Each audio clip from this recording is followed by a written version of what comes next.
it's Mama Gail, and I'm getting ready to fix butterscotch pie. First thing you do is, I use the frozen pie shell, and just go ahead and bake it like the directions on the package.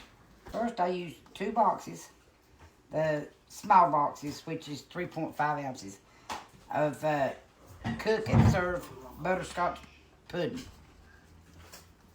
That's the second box.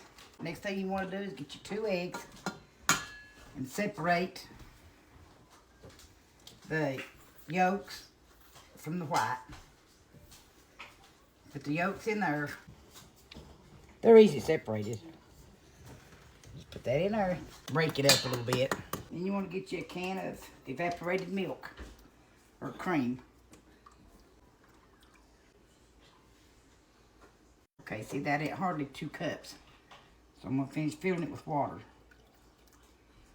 So that's 2 cups right there. Then I'm gonna use about a half a cup of water. And that's what you wanna do is just get that stirred up real good.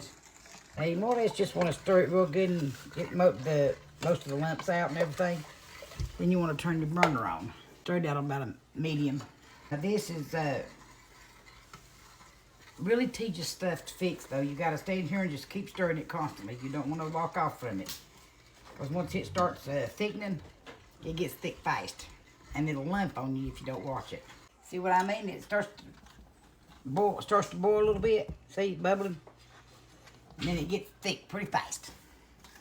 Just keep stirring as hard as you can to keep it from lumping real bad.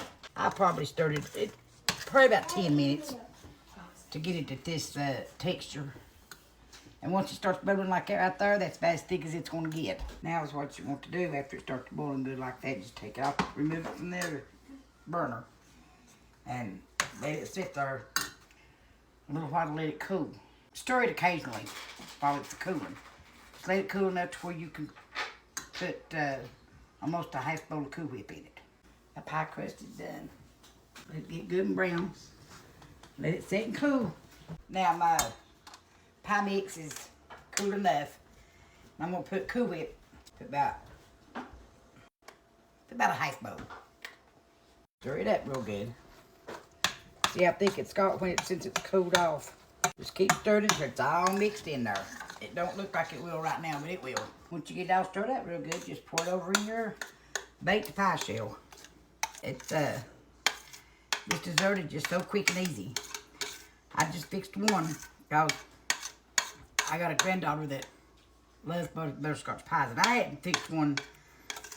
Really, they got off on everything else, and I hadn't fixed one in years and years. And this year I thought, well, I'm gonna go ahead and fix a butterscotch pie. And so I fixed it and found out there was more liked it than hers. There was quite a few that liked it. So now I'm gonna have to start fixing them more often. Move right around that pie shell. Put the rest of your Cool Whip on top.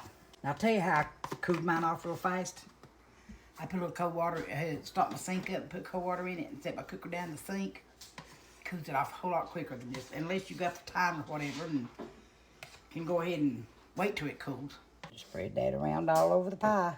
All you have to do is just set it in the fridge for a couple of hours and let it set and get harder and more firm.